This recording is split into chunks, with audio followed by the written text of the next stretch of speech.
അല്ലാഹുവിന്റെ പരിശുദ്ധമായ ഖുർആനിന്റെ 114 അധ്യായങ്ങളിൽ ഒരു ഭാഗത്ത് സമ്പത്തും മക്കളും അനുഗ്രഹമാണെന്ന് പറയുമ്പോ അതേ ഖുർആൻ തന്നെ പറയുന്ന മറ്റൊരു സ്ഥലത്ത് ഒരു മനുഷ്യന്റെ നാശം അവന്റെ മക്കളാണെന്ന് അല്ലാഹുവിന്റെ പരിശുദ്ധമായ ഖുർആൻ നമുക്ക് പരിചയപ്പെടുത്തുമ്പോ എന്റെ പ്രിയമുള്ള സഹോദരങ്ങളെ, പാതിരാത്രി പടച്ചറപ്പേ ഇൽമിന്റെ വഅദിന്റെ സദസ്സിലേക്ക് ഒഴുകിയെത്തി എന്റെ പ്രിയപ്പെട്ട മാതാപിതാക്കളോട് അല്ലാഹുവേ നമ്മളും കാണുന്നവരാ, ഖുർആനിന്റെ ഈ ആയത്ത് നമ്മൾ കാണുന്നവരാണ്.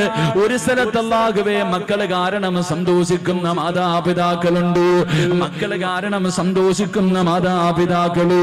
എങ്കിലും മറു സൈഡിൽ ചില മാതാപിതാക്കളുണ്ടല്ലോ, ചില മക്കൾ അല്ലാഹുവേ, ചില ഉമ്മയും വാപ്പയും അല്ലാഹുവിനോട് ദുആ ചെയ്യുന്ന പടച്ചുറപ്പേ എന്റെ പൊന്നുമോന് ദീർഘായുസ് കൊടുക്കണേ അല്ലാ, എന്റെ പൊന്നുമോന് ആഫിയത്ത് കൊടുക്കണേ അല്ലാ. രാവിലെ വീട്ടിൽ നിന്ന് ഇറങ്ങിപ്പോയ തന്റെ പൊന്നാര മകന് വീട്ടിലേക്ക് മടങ്ങി വരുന്നത് വരെ ഒരു സമാധാനമില്ലാതെ പടച്ചവനെ ഒന്നിരിക്കാൻ കഴിയാതെ ഉറക്കം വരാതെ മാതാപിതാക്കള് തന്റെ പൊന്നുമക്കളെ കാത്തിരിക്കുമ്പോ എന്റെ പ്രിയമുള്ളവരെ മറ്റൊരു ഭാഗം നോക്കുമ്പോ അല്ലാഹുവേ മാതാപിതാക്കള് പടച്ച റബ്ബിനോട് ചോദിക്കുന്നു, അല്ലാ എന്തിനാ പടച്ചവനെ ഇങ്ങനെ ഒരുത്തനെ തന്നത്, എന്തിനാ പടച്ചവനെ? അല്ലാഹുവേ ഉമ്മയും വാപ്പയും അല്ലാഹുവോട് തന്നെ ചോദിക്കുകയാ, എന്തിനാ അല്ലാ ഇങ്ങനെ ഒരുത്തനെ എനിക്ക് തന്നത്? രാവിലെ വീട്ടിൽ നിന്നിറങ്ങി പോകുന്ന പൊന്നുമോര് അവൻ മരിച്ചു പോകണമെന്ന് ആഗ്രഹിക്കുന്ന മാതാപിതാക്കളുണ്ടല്ലോ.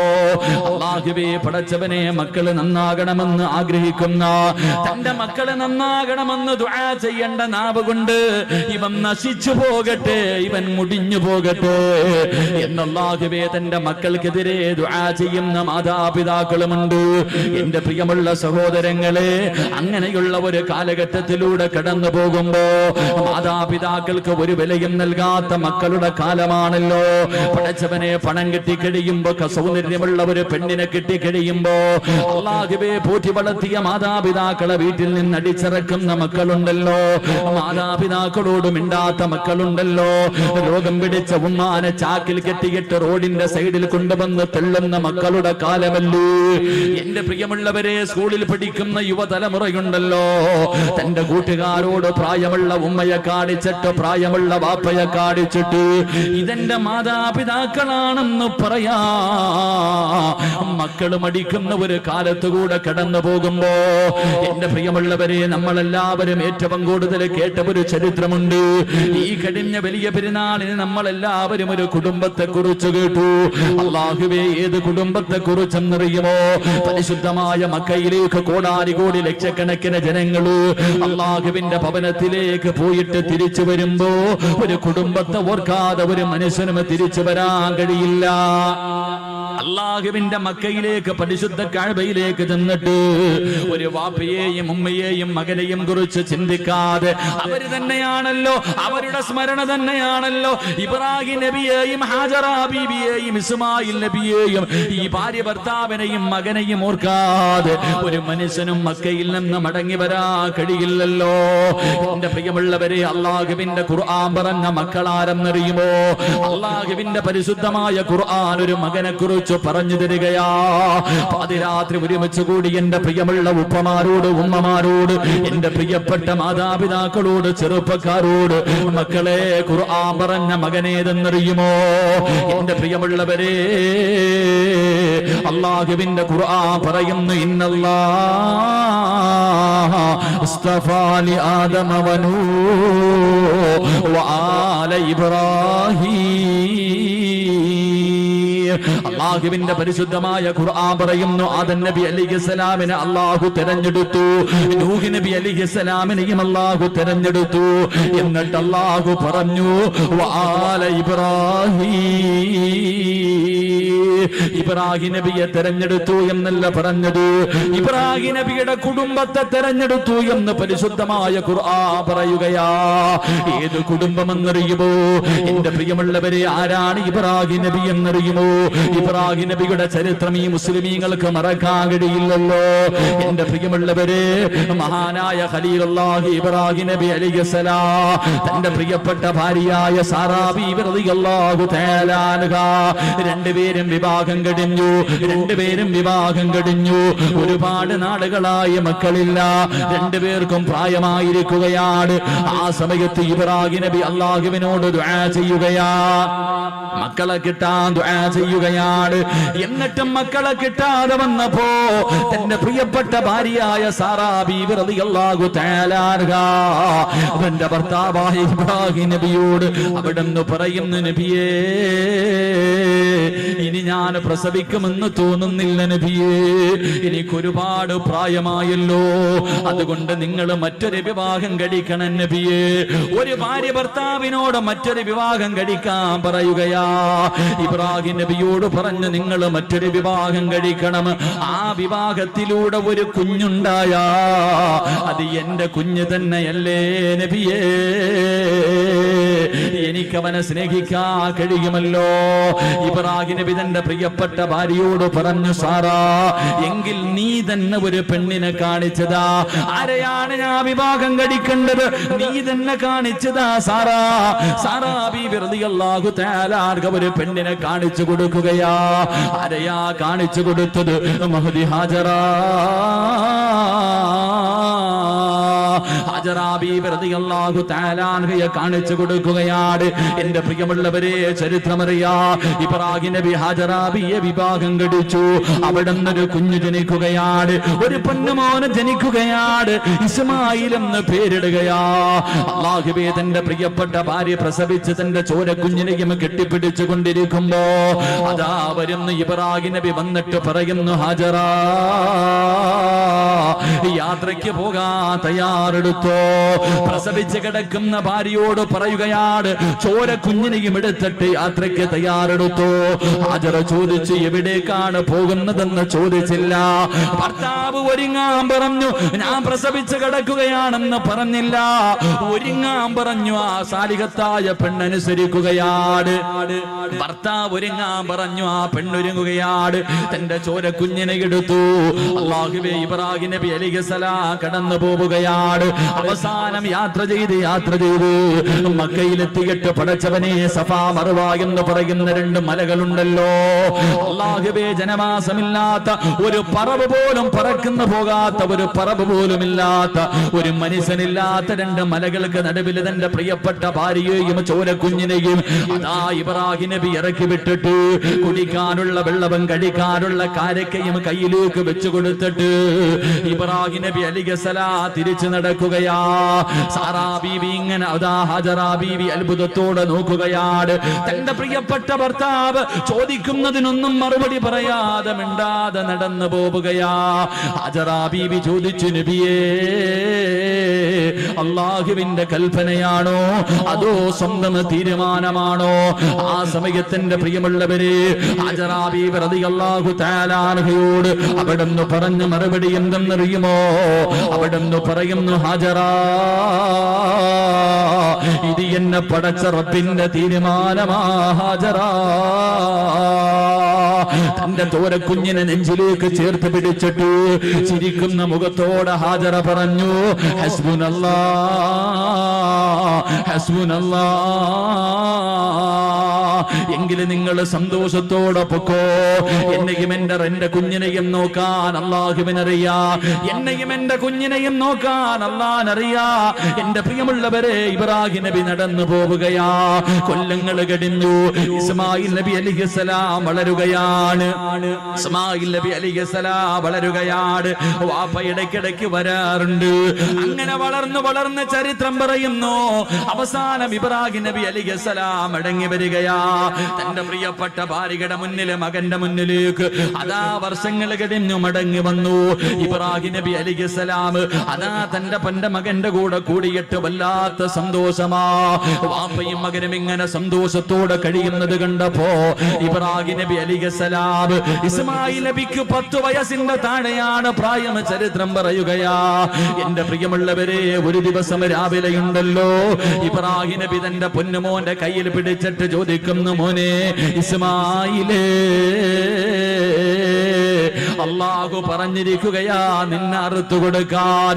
ഇന്നലെ വാപ്പ ഒരു സ്വപ്നം കണ്ട പൊന്നുമോനെ, അല്ലാഹു നിന്നെ അറുത്തു കൊടുക്കാൻ അല്ലാഹു പറഞ്ഞിരിക്കുകയാ.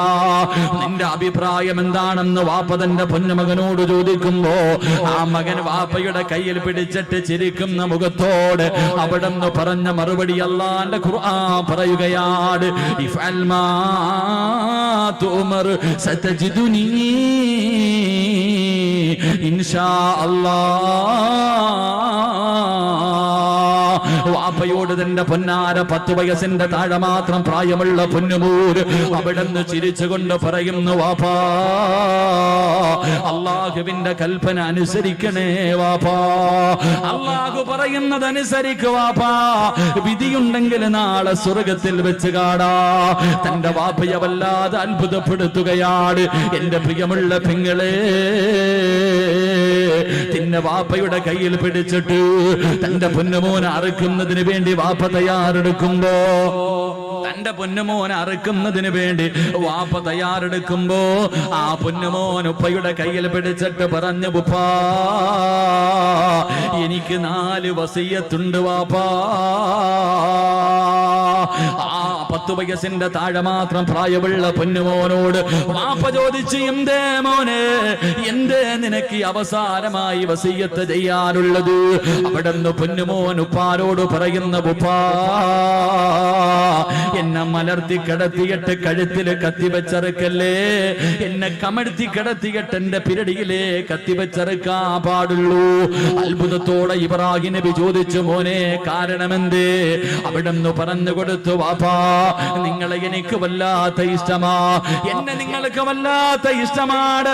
അറുക്കുന്നതിന് വേണ്ടി കഴുത്തിലേക്ക് കത്തികിടത്ത് വെക്കുമ്പോ എന്റെ മുഖമെങ്ങാണം കണ്ട നിങ്ങളെ കൊണ്ടറുക്കാ കഴിയില്ല വാപ്പാ, അല്ലാഹുവിന്റെ കൽപ്പന അനുസരിക്കാ കഴിയില്ല.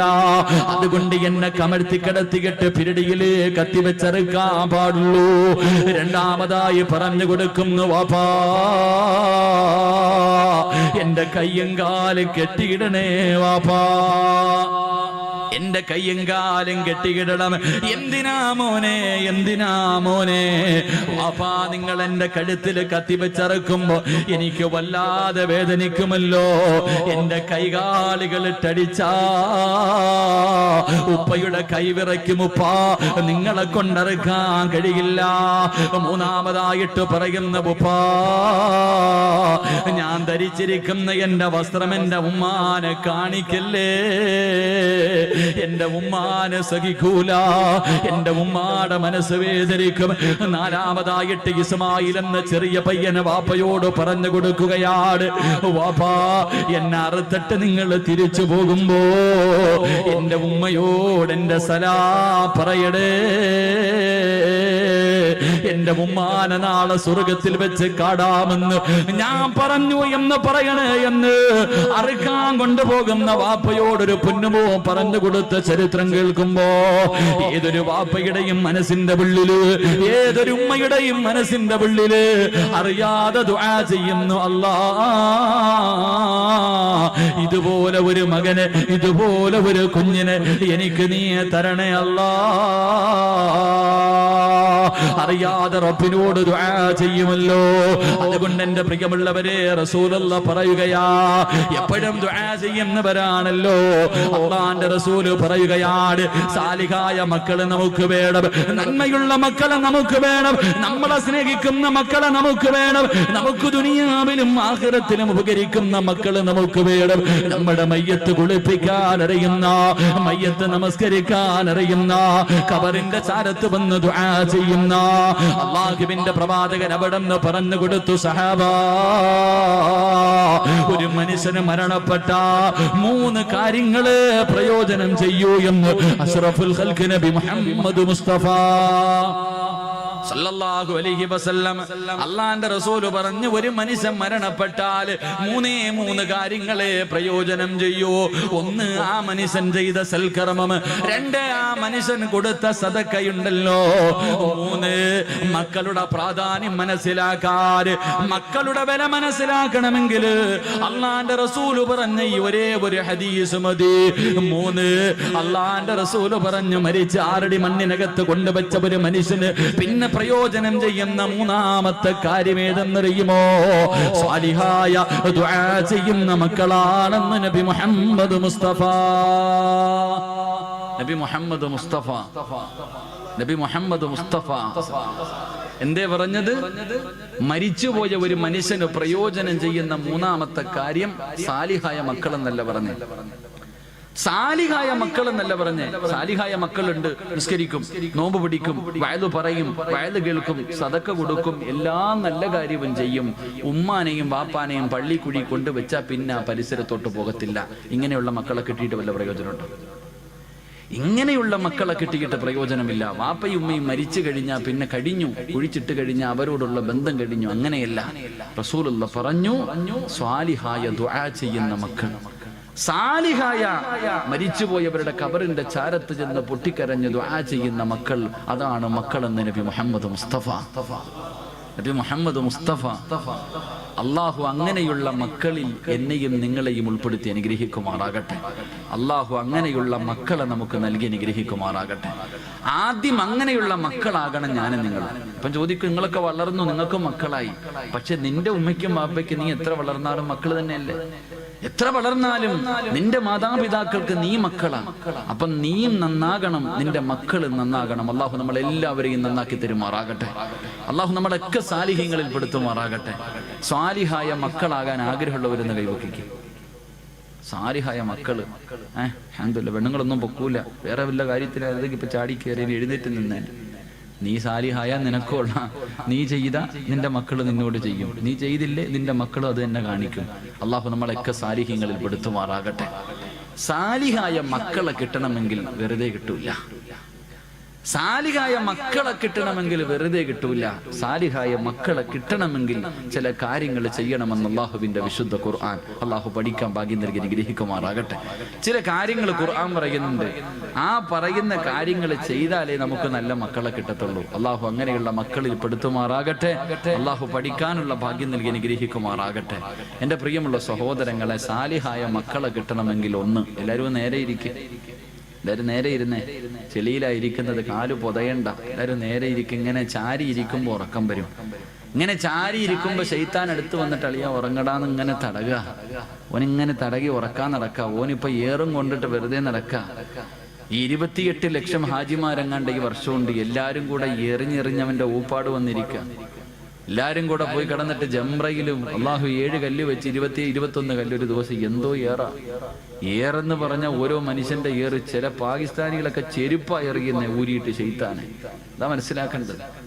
ശൈത്താൻ ചിലരുടെ ഏറ് കാണുമ്പോ നമ്മൾ ഏറ്റവും കൂടുതൽ ഈ സെൽഫിയുടെ കാലമാണല്ലോ.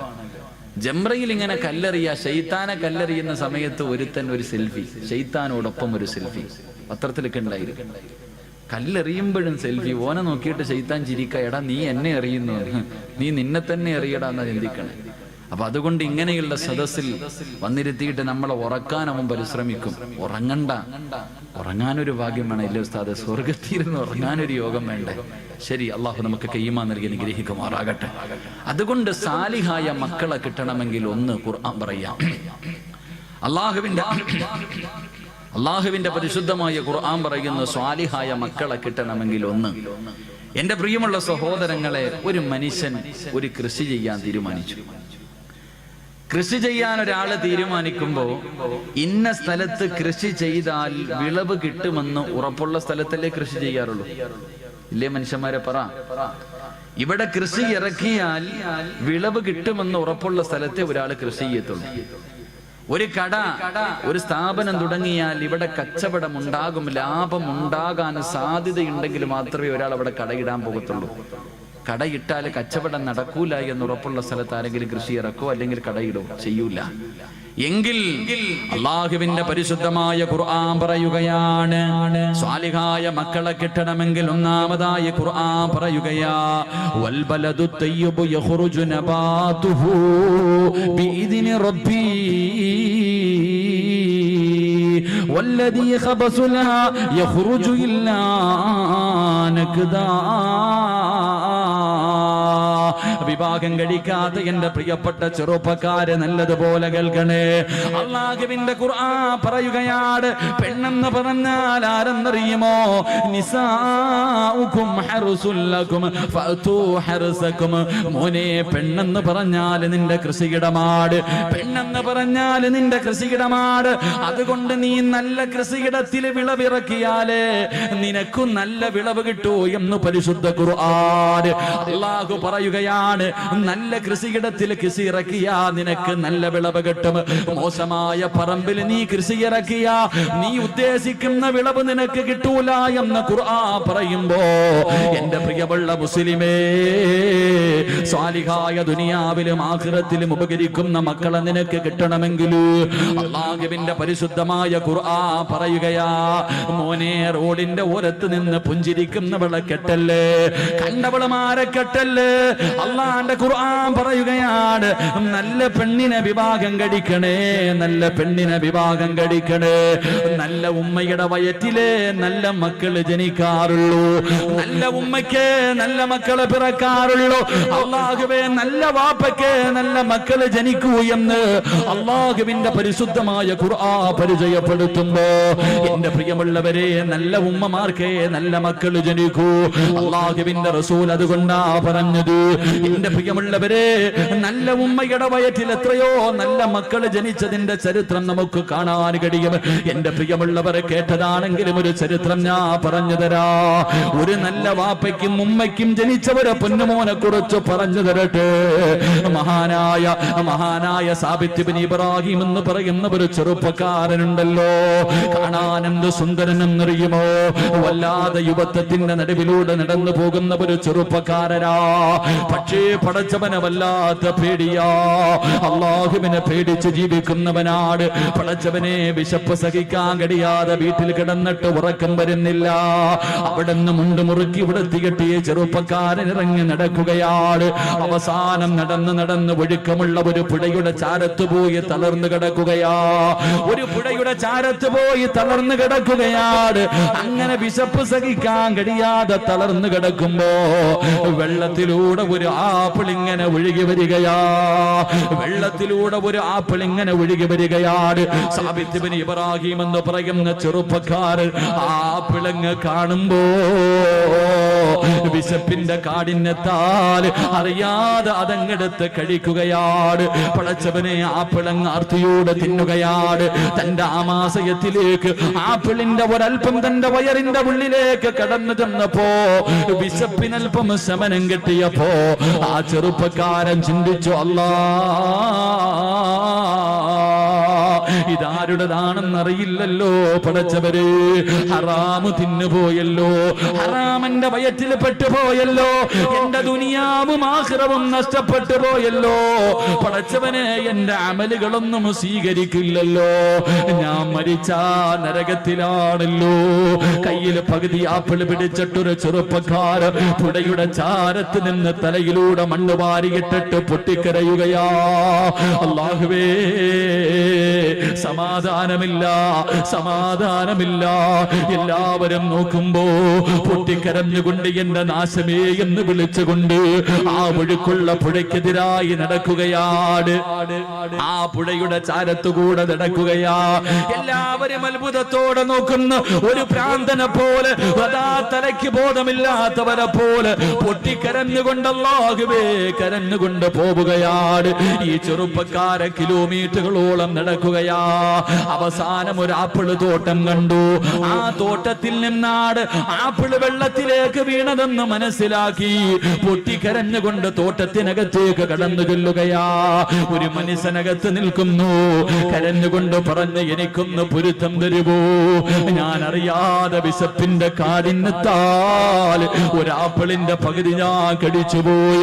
ആ വീടാ തോട്ടത്തിലിരിക്കുന്ന മനുഷ്യൻ പറയുന്നു, സാബിത്ത്, ഞാൻ ഇതിന്റെ മുതലാളിയല്ല, ഞാൻ ഇവിടത്തെ തൊഴിലാളിയാണ്. എന്റെ മുതലാളിയുടെ വീടെത്തണമെങ്കിൽ 3 ദിവസം രാപ്പകല് നടന്നാലേ എന്റെ യജമാനന്റെ വീട്ടിലെത്തൂ. സാബിത്ത് പറഞ്ഞു, 3 അല്ല 300 കൊല്ലം നടക്കേണ്ടി വന്നാൽ നടക്കാൻ ഞാൻ തയ്യാറാ. കാരണം എനിക്ക് റബ്ബിന്റെ മുന്നിൽ അല്ലാഹുവേ ഒരു പാവിയെ പോലെ നിൽക്കാൻ വയ്യ. അവസാനം യജമാനന്റെ വീട് പറഞ്ഞു കൊടുത്തു. അതാ നടക്കുകയാണ്. 3 ദിവസം രാവും പകലും നടന്നു. അവസാനം ആ തോട്ടത്തിന്റെ യജമാനന്റെ വീടിന്റെ മുന്നിലെത്തി. ഓടിച്ചെന്ന് പൊട്ടിക്കരഞ്ഞുകൊണ്ട് പറയുന്നു, എനിക്കൊന്ന് പൊരുത്തം തരുവോ? നിങ്ങളുടെ ആപ്പിള് ഞാൻ കടിച്ചുപോയി, എനിക്കൊന്ന് പൊരുത്തം തരുവോ? ആ പ്രായമുള്ള മനുഷ്യൻ പറഞ്ഞു, സാബിത്തേ, നിന്റെ ആമാശയത്തിലേക്ക് കടന്നുപോയാ ആ പകുതി ആപ്പിളിന് ഞാൻ പൊരുത്തപ്പെട്ടു തരണമെങ്കിൽ എനിക്കൊരു കണ്ടീഷൻ ഉണ്ട്. എന്ത് കണ്ടീഷനും ഞാൻ തയ്യാറാണ്. സാബിത്ത് ചോദിച്ചു, എന്ത് കണ്ടീഷനാണ്?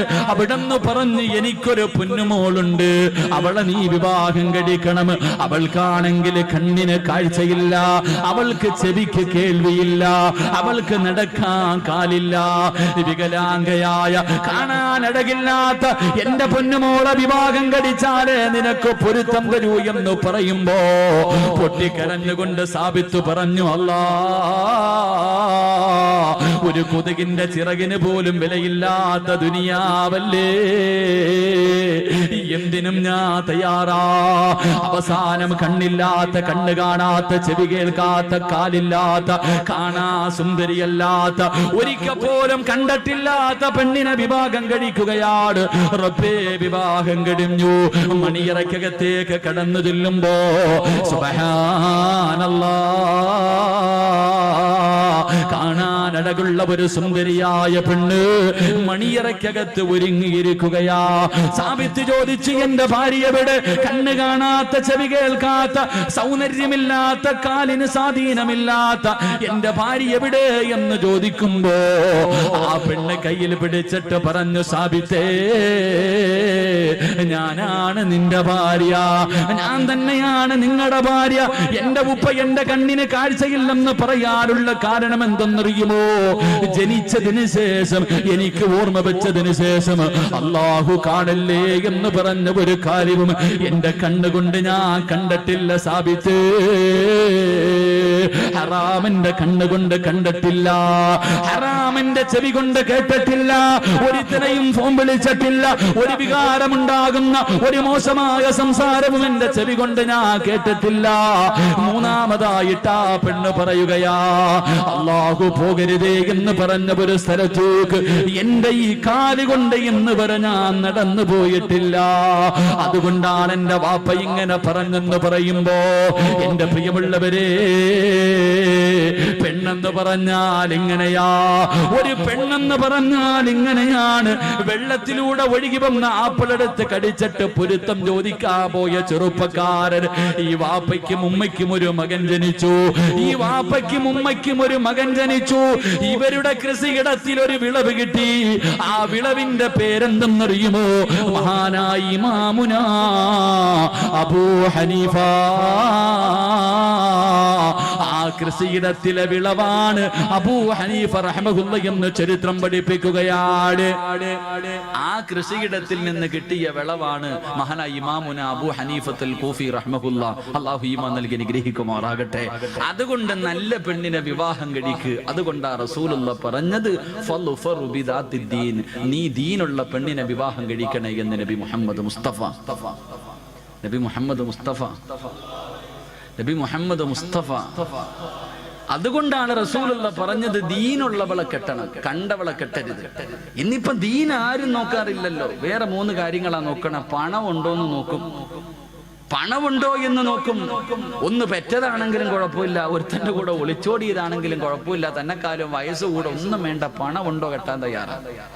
എന്റെ പ്രിയപ്പെട്ട ചെറുപ്പക്കാരോട് പെണ്ണുപിള്ള മുന്നിൽ ഉമ്മ പറയും, സ്ത്രീധനം ഉണ്ടെങ്കിൽ മാത്രമേ കല്യാണത്തിന് സമ്മതിക്കൂ, പൊന്നു മോനെ വെറുതെ നിൽക്കരുത്. എന്റെ പ്രിയപ്പെട്ട ചെറുപ്പക്കാരോട് പറയുന്നു, സ്ത്രീധനം വാങ്ങണമെന്ന് വാപ്പയും ഉമ്മയും പറഞ്ഞ അനുസരിക്കല്. കാരണം അവരല്ല ജീവിക്കേണ്ടത്, നീയാ ജീവിക്കണ്ടേ. അള്ളാന്റെ റസൂല് പറയുന്നു, മൻ തസവ്വജ ലി ഇംറഅതി മാലിഹാ ലം യസിദുഹു ഇല്ലാ ഫഖറാ. പെണ്ണിന്റെ പണം കണ്ടിട്ട് പെണ്ണ് കെട്ടുന്നവനെ, പെണ്ണിന്റെ പണം കണ്ടിട്ട് പെണ്ണ് കെട്ടുന്നവനെ, നീ എത്ര കോടിയ കണക്കിന് സ്ത്രീധനം വാങ്ങിയാൽ നിന്നെ ദാരിദ്ര്യം പിടിപെടുമെന്ന് ആദരവായ പ്രവാചകൻ നബി മുഹമ്മദ് മുസ്തഫ. 1 കോടി രൂപയും ബെൻസ് കാറും വാങ്ങിയവനാണെങ്കിൽ നീ യതീംഖാനയിലായി പോകുമെന്ന് നബിഗിന റസൂലുള്ളാഹി. അപ്പൊ പണം നോക്കിയിട്ട് പെണ്ണ് കെട്ടിയാ നീ യതീംഖാനയിലാകും. ഇനി 2 ഗ്ലാമർ ഉണ്ടോ? അതാ കൂടെ കൊണ്ട് നടക്കുമ്പോ എല്ലാരും ചോദിക്കണം, പൊട്ടന് ലോട്ടറി അടിച്ചതുപോലെ എവിടുന്ന് കിട്ടിയടാ? കാണുന്നവനൊക്കെ ഇങ്ങനെ നോക്കണം. ഗ്ലാമറുള്ള പെണ്ണ്, സൗന്ദര്യമുള്ള പെണ്ണ്. റസൂലുള്ള പറഞ്ഞു, വേണ്ട മോനെ, ഗ്ലാമർ കൂടിയവളെ നീ കെട്ടല്ലേ, അവളുടെ സൗന്ദര്യം അവളെ നശിപ്പിച്ചു കളയുമെന്ന് നബിയിന റസൂലുള്ളാഹി. അതുകൊണ്ടാണ് ഭർത്താക്കന്മാരോട് പറയുന്നത്, നിന്റെ ഭാര്യയ്ക്ക് നിന്നെക്കാളും ഗ്ലാമർ ഉണ്ടെങ്കിലും സുന്ദരിയാണെന്ന് പറയാൻ പാടില്ല. നിന്നെക്കാളും ഗ്ലാമർ നിന്റെ ഭാര്യക്കുണ്ടെന്ന് പറയാൻ പാടില്ല. പറഞ്ഞു കഴിഞ്ഞാൽ പിന്നെ ഓള് താഴെയെങ്ങും നിൽക്കൂല. ഓള് വിചാരിക്കും ഇവനില്ലെങ്കിൽ ഇവന്റെ വാപ്പ, അങ്ങനെ എന്താ താഴെയെങ്ങും നിൽക്കൂല, പിന്നെ അങ്ങ് കൂടും, അർശിന്റെ മുകളിലെത്തും. പെണ്ണിന്റെ സൗന്ദര്യം നോക്കിയിട്ട് കെട്ടാൻ പാടില്ല. 3 കുടുംബ മഹിമ നോക്കും. അവനവനെ കൊണ്ട് പറ്റുന്നിടത്ത് പോയി കയറിയാ പോരെ. പുളിങ്കൊമ്പിലേ പിടിക്കത്തുള്ളൂ, അത്തപ്പാടിയ അന്നന്നത്തെ ചെലവിന് എന്റെ കഴിയില്ലാത്തവനെ വേറി കോടീശ്വരന്റെ മോളെ കെട്ടും. അള്ളാന്റെ റസൂല് പറഞ്ഞു, നീ കുടുംബ മഹിമ നോക്കിയിട്ട് പെണ്ണ് കെട്ടല്ലേ, നീ ആ കുടുംബത്തിൽ നാറിപ്പോകുമെന്ന് നബിയിന റസൂലുള്ളാഹി. അവരുടെ മുന്നിൽ നീ നാണം കെട്ടുപോകും, അവനവനെ കൊണ്ട് പറ്റുന്നത്. അതുകൊണ്ടാ പറഞ്ഞത്, നീ നോക്കണ്ട ഒന്നാമത്തെ കാര്യം, അവക്ക് അള്ളാനെ പേടിയുണ്ടോ? നിസ്കരിക്കാൻ അറിയോ? അവൾക്ക് റസൂലുള്ളാഹിനെ കുറിച്ച് അറിയോ? ഖുർആൻ ഓതാൻ അറിയുമോ? ദീനുള്ള പെണ്ണിനെ വിവാഹം കഴിക്ക്. ആ കൃഷിയിടത്തിൽ നല്ല മക്കൾ ജനിക്കുമെന്ന് നബി മുഹമ്മദ് മുസ്തഫ. അള്ളാഹു നമുക്കൊക്കെ നല്ല ഭാര്യമാരെ നൽകി അനുഗ്രഹിക്കുമാറാകട്ടെ. തന്നതിന് അള്ളാഹു നന്നാക്കി തരുമാറാകട്ടെ. ഒരു വാപ്പയും വിവാഹം കഴിക്കാത്ത മകനും കൂടെ ഈ മജ്‌ലിസിന്റെ സദസ്സിലുണ്ട്. ദുആ ചെയ്യുമ്പോൾ ഉസ്താദ് പറയുന്നു, മനസ്സിലെ ആഗ്രഹം എന്താണോ കരുതാൻ പറഞ്ഞാൽ, വിവാഹം കഴിക്കാത്ത മകൻ ഒരു സൈഡിൽ ഇരുന്ന് ചിന്തിക്കും, പടച്ചോനെ ഒരു സാലിഹത്തായ പെണ്ണിനെ എനിക്ക് തരണേ തമ്പുരാനെ. വാപ്പ ഇപ്പുറത്തിരുന്ന് പറയും, തന്നതിനെ ഒന്ന് നന്നാക്കി തരണേ പടച്ചവനെ. 2 പേരും ആവശ്യക്കാരിതാ. ഭാര്യയും വിവാഹം കഴിച്ചവരും കഴിക്കാത്തവരും എല്ലാവരും ഒരു സാലിഹത്തായ പെണ്ണിനെയാ കരുതുന്നേ. അള്ളാഹു നല്ല ഭാര്യമാരെ നൽകി അനുഗ്രഹിക്കുമാറാകട്ടെ. ചില പെണ്ണുങ്ങൾ വീടിന്റെ നാശമാണ്, ചില ഭാര്യമാർ വീടിന്റെ ഐശ്വര്യം നഷ്ടപ്പെടുത്തുന്നവരാ. അള്ളാഹു നമ്മളെ കാക്കുമാറാകട്ടെ. 6 സ്വഭാവമുള്ള പെണ്ണുങ്ങൾ വീടിന്റെ ഐശ്വര്യം നഷ്ടപ്പെടുത്തുന്നവരാ. അള്ളാഹു നമ്മുടെ ഭാര്യമാരെയൊക്കെ കാക്കുമാറാകട്ടെ. 6 സ്വഭാവമുള്ള പെണ്ണുങ്ങൾ വീടിന്റെ ഐശ്വര്യം നഷ്ടപ്പെടുത്തി കളയുന്നവരാ. ഞാൻ പറഞ്ഞു തരാം, നിങ്ങളുടെ ഭാര്യമാർക്ക് ആ സ്വഭാവം ഉണ്ടെങ്കിൽ തിരുത്തി കൊടുക്കൂ. പറമനുഷ്യന്മാരെ പറഞ്ഞു തരട്ടെ, ഉള്ള സമാധാനം പോയി കിട്ടും. നീ അനുഭവിക്കുന്നതിന്റെ കാരണവിതാ. എന്റെ പ്രിയപ്പെട്ട പെങ്ങളോട് പറയുന്നു, ഈ പറയുന്ന 6 ദുശീലങ്ങളിൽ ഏതെങ്കിലും ഒരെണ്ണം നിനക്കുണ്ടെങ്കിൽ തിരുത്തിക്കോ, ഇല്ലെങ്കിൽ നിന്റെ ജീവിതം നല്ല നിലയിൽ മുന്നോട്ട് പോകത്തില്ല. അള്ളാഹു പഠിക്കാൻ ഭാഗ്യം നൽകി അനുഗ്രഹിക്കുമാറാകട്ടെ. തമ്മിലടിക്കാനല്ല, പഠിക്കാൻ വേണ്ടി ഞാൻ പറഞ്ഞു തരാം. ഇൻഷാ അല്ലാഹ് ജീവിതത്തിൽ ഭാര്യയ്ക്ക് ഉപദേശിച്ചു കൊടുക്കണം. അള്ളാഹു ഈമാൻ നൽകി അനുഗ്രഹിക്കുമാറാകട്ടെ. വീടിന്റെ ഐശ്വര്യം നഷ്ടപ്പെടുത്തി കളയുന്ന ഒന്നാമത്തെ ഭാര്യ, വീടിന്റെ ഐശ്വര്യം നഷ്ടപ്പെടുത്തി കളയുന്ന ഒന്നാമത്തെ ഭാര്യ, എന്റെ പ്രിയമുള്ള സഹോദരങ്ങളെ, എപ്പോഴും രോഗം നടിക്കുന്നവള. അള്ളാഹു നമ്മളെ കാക്കുമാറാകട്ടെ. ഭർത്താവ് വന്നിട്ട് പറയും, ഐഷ മോളെ, ഒരു സുലൈമാനി അള്ളാഹ് എനിക്ക് തലവേദനയേക്കാം. ഒരു രോഗമില്ലെങ്കിലും എപ്പോഴും അസുഖം നടിക്കുന്ന ചില ജന്തുക്കളുണ്ട്. ഒരസുഖമില്ലെങ്കിലും അസുഖം നടിക്കുന്ന പെണ്ണ്, വയ്യ വയ്യ വയ്യ, അവൾ എപ്പോഴെങ്കിലും ആരോഗ്യമുണ്ടോ എന്ന് പറയുന്ന ഇന്ന് വരെ കേട്ടിട്ടില്ല. എന്ത് ചെയ്യാൻ പറഞ്ഞാലും രോഗം നടിക്കുന്നവൾ, അവൾ വീടിന്റെ ഐശ്വര്യം നഷ്ടപ്പെടുത്തി കളയുന്നവരാ. അള്ളാഹു നമ്മുടെ ഭാര്യമാരെ കാക്കുമാറാകട്ടെ. അള്ളാഹു നമ്മുടെ ഭാര്യമാരെ കാക്കുമാറാകട്ടെ. ഭർത്താവ് ചെന്നിട്ട് ചോദിക്കും, കേട്ടോടി മൂദേവി ഇന്നങ്ങാര് പറഞ്ഞത്, ഈ പറഞ്ഞ എല്ലാ ഗുണവും നിനക്കൊണ്ട് മര്യാദയ്ക്ക് തിരുത്തിക്കോന്ന് പറഞ്ഞിട്ട് ഇന്ന് തന്നെ തുടങ്ങിയേക്കരുത്. ഞാൻ പഠിക്കാൻ വേണ്ടിയാ പറയണത്, കലഹം ഉണ്ടാക്കാനല്ല. 2 ഞാൻ മൊത്തം പറയണോ? പറയണോ? കേൾക്കാൻ ആഗ്രഹമുള്ള ആണുങ്ങളൊന്ന് കൈവക്കിക്കേ. ഇന്ന് തീരുമാനമായി. ഇന്ന് ബെഡ്റൂമിൽ കയറുമ്പോ പറയും, കേട്ടോ, ഉണ്ടെങ്കിൽ തിരുത്തിക്കോ, നിന്നെ ഉപദേശിക്കല്ല, നന്നാകാൻ വേണ്ടിയാ. 2, എന്റെ പ്രിയമുള്ള സഹോദരങ്ങളെ, രണ്ടാമത്തെ ഭാര്യ ചെയ്ത നന്മകൾ എടുത്തു പറയുന്നവളാ. അള്ളാഹു നമുക്ക് ഈമാൻ നൽകി അനുഗ്രഹിക്കുമാറാകട്ടെ. വിവാഹം കഴിഞ്ഞ് 20 കൊല്ലമായി. ഭാര്യയും ഭർത്താവ് ഇന്നും വഴക്കുണ്ടാകുമ്പോ പെണ്ണുപിള്ള പറയും, അതേ വന്നത് വെറുതെ അല്ല, 30 പവനും 50 സെന്റും കാറുമായിട്ടാ വന്നേ. നിങ്ങളുടെ പെങ്ങളെ കെട്ടിക്കാൻ നേരത്ത് എന്റെ കയ്യിൽ കിടന്നതാ ഞാൻ ഊരിത്തന്നത്. എന്റെ വാപ്പ മരിക്കുന്ന കാലം വരെ നോക്കിയത് ഞാനാ. ചെയ്ത നന്മകൾ എടുത്തെടുത്ത് പറയുന്നവൾ, അവള് നല്ലവളല്ല, വീടിന്റെ നന്മ നഷ്ടപ്പെടുത്തുന്നവളാ. അള്ളാഹു നമ്മുടെ ഭാര്യമാരെ കാക്കുമാറാകട്ടെ. അത് ഭർത്താക്കന്മാരും അങ്ങനെ തന്നെ ആയിരിക്കും കേട്ടാ. ഭർത്താക്കന്മാരും എങ്ങനെ ഉണ്ടായി എങ്ങനെ ആയിരിക്കും. 3, എന്റെ പ്രിയമുള്ള സഹോദരങ്ങളെ, മൂന്നാമത്തെ പെണ്ണ് ഭാര്യയും ഭർത്താവും കൂടെ വീടിന്റെ വെളിയിലിരിക്കുക. രണ്ടുപേരും ഇങ്ങനെ തമാശകളൊക്കെ പറഞ്ഞുകൊണ്ടിരിക്കുമ്പോ അയൽവാസിയായ ആമിനായും ഭർത്താവും കൂടെ വെളിയിലിട്ട് ഇറങ്ങാ. ആ സമയത്ത് ഈ ജന്തു ഭർത്താവിനോട് പറയാ, ആണെന്ന് പറഞ്ഞ അങ്ങനെ ഇരിക്കണം, അങ്ങാരുടെ ബോഡി കണ്ടോ, ഇത് നിങ്ങളിങ്ങനെ നടക്കുക. ഭാര്യയും ഭർത്താവും വീടിന്റെ മുന്നിലിരിക്കുമ്പോ തന്റെ ഭർത്താവിനെ മുന്നിലിരുത്തിയിട്ട് മറ്റൊരുത്തനെ കുറിച്ച് അവൻ വലിയവനാ, അവൻ മറ്റവനാ, മറിച്ചവനാ, അങ്ങനെ ആകണം എന്ന് മറ്റൊരു ആണിനെ ആഗ്രഹിക്കുന്നവൾ നല്ലവളല്ല. അള്ളാഹു നമ്മളെ കാക്കുമാറാകട്ടെ. അങ്ങനെ ചില പെണ്ണുങ്ങളുണ്ട്, അടുത്തണ്ടോ സ്നേഹം എന്ന് പറഞ്ഞ അങ്ങനെ ആയിരിക്കണം, ഇപ്പോഴും അവര് ചക്കയും മാങ്ങയും പോലെ എവിടെ പോയാലും കൊണ്ടു നടക്കും. ഇങ്ങനെ ഇരുത്തിയിട്ട് പറയും. ചില നട്ടലില്ലാത്ത ജന്തുക്കൾ ഇരുന്ന് കേട്ട് ചിരിച്ചുകൊണ്ടിരിക്കും. ചില കൊന്തന്മാരങ്ങനെ ഭാര്യ എന്ത് പറഞ്ഞാലും കേട്ടോണ്ടിരിക്കും. ഒരെണ്ണം തരന്നിട്ട് വിട്ടു കൊടുക്കേണ്ട സമയം അപ്പോഴാ. മറ്റൊരുത്തനെ കുറിച്ച് മറ്റൊരു ആണിനെ പുകഴ്ത്തി പറയുന്നത് കേട്ടിട്ട് ഇങ്ങനെ അടിക്കാൻ പാടില്ല, പക്ഷെ അടിക്കേണ്ട സമയമുണ്ട് മനുഷ്യന്മാരെ. ചില സമയങ്ങളിൽ കൊടുക്കണം. താതാന്ന് പറയുമ്പോ പിന്നെ എങ്ങനെ കൊടുക്കാതിരിക്കുക? ചില പെണ്ണുങ്ങൾ ചോദിച്ചുകൊണ്ട് നടക്ക, ഒരെണ്ണം തായിക്കാന്ന് പറഞ്ഞു. എന്റെ പ്രിയമുള്ള സഹോദരങ്ങൾ, അതുകൊണ്ട് മൂന്നാമത്തെ പെണ്ണ് തന്റെ ഭർത്താവിനെ മുന്നിലിരിക്കുമ്പോ മറ്റൊരു ആണിനെ ആഗ്രഹിക്കുന്നവൾ. അള്ളാഹു നമ്മളെ കാക്കുമാറാകട്ടെ. നാലാമത്തത് അവക്ക് മക്കളെ നോക്കാൻ സമയമില്ല, ഭർത്താവിനെ നോക്കാൻ സമയമില്ല, വീട് നോക്കാൻ സമയമില്ല. 24 മണിക്കൂറും ഒടുക്കത്തെ ഒരുങ്ങുന്നവളാണെന്ന് നബി മുഹമ്മദ് മുസ്തഫ. അവക്ക് ആരെയും നോക്കാൻ സമയമില്ല. എഴുന്നള്ളത്തിന് നിൽക്കുന്ന ആനയെ പോലെ പട്ട ഇങ്ങനെ നിൽക്കണം. എല്ലാം കെട്ടിയിട്ട് എപ്പോഴും ഒരുങ്ങി സുന്ദരിയായിട്ട് നിൽക്കണം. അവക്ക് അവളെ കുറിച്ച് മാത്രമേ ചിന്തയുള്ളൂ. ഒരുങ്ങണ്ട എന്ന് ഞാൻ പറയുന്നില്ല. പെണ്ണൊരുങ്ങേണ്ടത് നാട്ടുകാരുടെ മുന്നിലല്ല, ഭർത്താവിന്റെ മുന്നില. വേണം, പക്ഷെ ആവശ്യത്തിന് വേണം. ഒരുപാടായി പോയാ അത് പിന്നെ ദുരന്തങ്ങളിലേക്ക് എത്തിക്കും. അപ്പൊ 24 മണിക്കൂറും കണ്ണാടിയുടെ മുന്നിൽ നിന്ന് ഒരുങ്ങുന്നവൾ അവൾ നന്മയുള്ളവളല്ല. അള്ളാഹു നമ്മുടെ ഭാര്യമാരെ കാക്കുമാറാകട്ടെ. 5ാമത്തെ പെണ്ണ് ഭർത്താവിന്റെ കയ്യിൽ പൈസയുണ്ടോ ഇല്ലേ അവൾക്കറിയണ്ട. ഭർത്താവിന്റെ കയ്യിൽ പണമുണ്ടോ ഇല്ല അതൊന്നും അറിയണ്ട. കാണുന്നത് മുഴുവനും വേണമെന്ന് പറഞ്ഞ് വാശി പിടിക്കുന്നവളാ. അള്ളാഹു കാക്കുമാറാകട്ടെ. അങ്ങനെ ചിലരുണ്ട്, ലുലു സെന്ററിൽ കൊണ്ടുപോയി ലോൺ എടുത്തിട്ടാ പോയെ. അവള് ചോദിച്ചത് മുഴുവനും വാങ്ങിക്കൊടുത്തു, ഇനി വണ്ടിക്കൂലിക്ക് മാത്രമേ കാശുള്ളൂ. വെളിയിലിറങ്ങുമ്പോൾ അപ്പുറത്ത് കടയിൽ കിടക്കണ ചുരിദാർ വേണമെന്ന് പറഞ്ഞ് വാശി പിടിക്കും. വാങ്ങിക്കൊടുത്തില്ലെങ്കിൽ പിന്നെ കൊച്ചി മുതൽ വീട് വരെ തല്ലായിരിക്കും. അങ്ങനെ ചില പെണ്ണുങ്ങൾ, അവള് നന്മ നഷ്ടപ്പെടുത്തുന്നവളാ. 6ാമത്തെ പെണ്ണ്, എന്റെ പ്രിയമുള്ള സഹോദരങ്ങളെ, ഭർത്താവ് ശാരീരികമായി ബന്ധപ്പെടുന്നതിന് വിളിച്ചാൽ പറയും, ഞാൻ കുളിച്ചിട്ടില്ല, എനിക്ക് അവൻ അങ്ങനാണ്, രോഗമാണ്, അതാണ് ഇതാണെന്ന് പറഞ്ഞിട്ട് ഒഴിയുന്നവളാ. അള്ളാഹു നമ്മുടെ ഭാര്യമാർക്ക് ഈമാൻ നൽകി അനുഗ്രഹിക്കുമാറാകട്ടെ. ഈ പറഞ്ഞ 5 സ്വഭാവം നിനക്കുണ്ടെങ്കിൽ തിരുത്തിക്കോ, രക്ഷപ്പെട്ടു പോകും. തിരുത്താ മനസ്സില്ല, ഇങ്ങനെ തന്നെ പൊക്കോ, അനുഭവിക്കും. അള്ളാഹു നമുക്ക് ഈമാൻ നൽകി അനുഗ്രഹിക്കുമാറാകട്ടെ. അതുകൊണ്ട് നന്മയുള്ള മക്കൾ, ഖുർആൻ പറഞ്ഞ മക്കൾ നമുക്ക് കിട്ടണമെങ്കിൽ, എന്റെ പ്രിയമുള്ളവരെ, അള്ളാഹുവിന്റെ ഖുർആൻ പറഞ്ഞു, മോനെ, വിവാഹം കഴിക്കുന്ന സമയത്ത് നീ ഒന്നാമതായി നോക്കേണ്ടത്, അല്ലാഹുവേ അവൾക്ക് ദീനുണ്ടോ എന്ന് നോക്കണേ. അങ്ങനെ നീ ഒരു പെണ്ണ് കണ്ട്, പടച്ചവനെ നിനക്ക് ഇഷ്ടപ്പെട്ടോ, നിന്റെ വിവാഹം ഉറപ്പിച്ചോ. 2, നിനക്ക് സാലിഹായ മക്കളെ കിട്ടണമെങ്കിൽ അല്ലാഹുവിന്റെ ഖുർആൻ പറയുകയാണ്, പ്രവാചകൻ പറയുകയാ, ആദ്യ വിവാഹം നടന്നത് നമ്മുടെ ബാപ്പയുടെയും ഉമ്മയുടെയും വിവാഹം നടന്നത് സ്വർഗത്തിൽ. സ്വർഗത്തിൽ വെച്ച. ആദം നബിയുടെയും ഹവ്വാ ബീവിയുടെയും വിവാഹം നടന്നത് സ്വർഗത്തിൽ വെച്ച. വിവാഹം കഴിക്കുന്നത് സ്വർഗത്തിൽ പോയി ജീവിക്കാരാ. എല്ലാവരും വിവാഹം കഴിക്കുന്നത് എന്റെ പ്രിയമുള്ളവരെ പരിശുദ്ധമായ ഖുർആൻ പോലും നമുക്ക് പറഞ്ഞു തന്നില്ലേ? ഹും വഅസ്വാജുഹും ഫീ ളിലാലിൻ അലൽ ലറായികി മുത്തഖിയൂൻ ലഹും ഫീഹാ ഫാകിഹതു വലഹും മാ യദ്ദഊൻ സലാമുൻ ഖൗലൻ മിർ റബ്ബിർ റഹീം.